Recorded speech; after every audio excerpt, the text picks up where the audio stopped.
Steve, normally people don't speak up about things like this. It's like shameful or scary. No, don't be afraid. I'm not crazy. I'm a kleptomaniac. It started as a self defense and turned out to be a catastrophe for me. This is what happened. I remember how this idea first came into my mind. I can't say I was really stealing at that time. I was just getting revenge, and I hope you'll understand me. Danny, a popular guy in our class, had always treated my friends and I like garbage. His parents could afford more expensive clothes and stuff for him, but did those things really make Danny better than me? No. One day, he ridiculed me in front of the whole class for my cheap phone, and that was the last straw. I grabbed his phone in the locker room and ran away. The thrill rushed through my body as I was going home. I was waiting for the police to track me down, and I was imagining a mad Denny once he found out that it was me. I definitely couldn't take the phone home, so I just flushed it down a cafe toilet. The strangest thing was that I liked the feeling of taking things, and soon I started stealing small stuff from my classmates: pencils, pens, badges. Every time I was horrified that they would figure me out, or even worse, that Danny would finally know who had taken his phone.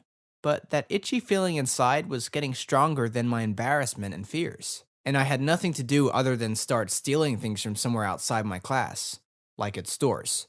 In the beginning, I was doing it only once or twice a month. Soon, I could no longer leave a shop without taking something free. I did it every time I was stressed out, just to escape from my daily problems. Running away from teenage drama is nothing compared with escaping from cameras and police officers. Then I found out that I didn't need the things or didn't even want to steal them, but I couldn't stop. It became my own personal disaster. My hands were doing it all for me. I even used to open cereal boxes just to get the free toys inside. Every time I went grocery shopping. I knew that I had a problem, but I had to struggle with this on my own. Stealing is not a disorder, it's a criminal nature. At least that was what I thought. Imagining myself with an unhappy ending behind bars, no future, no way out. And then I met Julie. She was the best girl I'd ever seen. She was very attractive and kind. She was different, you know? And from day one, I knew she would never date a kleptomaniac. Julie was that kind of person with high moral standards. Mostly, I agreed with all the things she would talk about. But deep inside, I knew I was not this person myself. I tried harder than ever to stop shoplifting. I was training myself to resist. And when I got to a store, I kept repeating inside my head, and sometimes mumbling, I won't steal, I won't steal, I won't steal. And you know what? It was useless.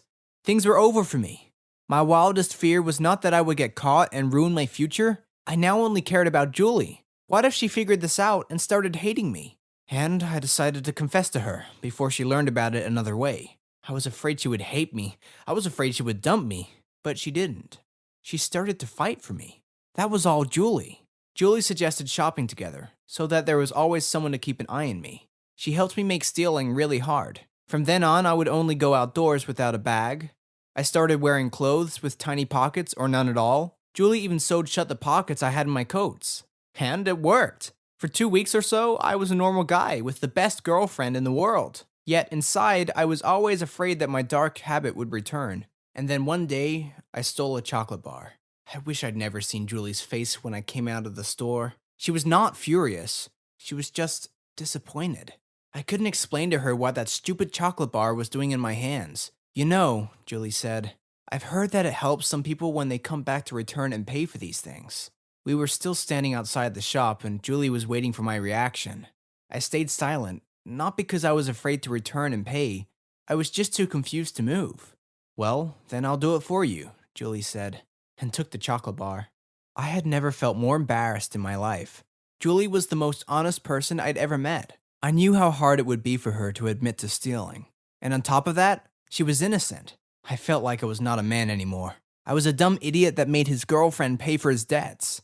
Without any idea of what would happen next, I went into the shop and said that it was me. I also confessed stealing other things before. The cashier, Julie, some other people nearby, and even myself, all of us were dumbfounded. I can't express the relief that came over me after my confession. Luckily, the shop manager didn't call the police. Instead, she advised me to visit her friend who was a therapist.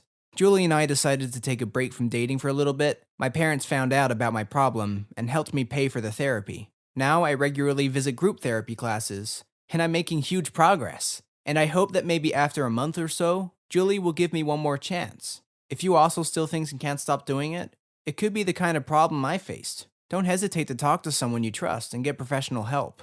Share this video to let more people know that they are not alone and that they can overcome shoplifting just like I did. If you like stories like this, feel free to subscribe for more.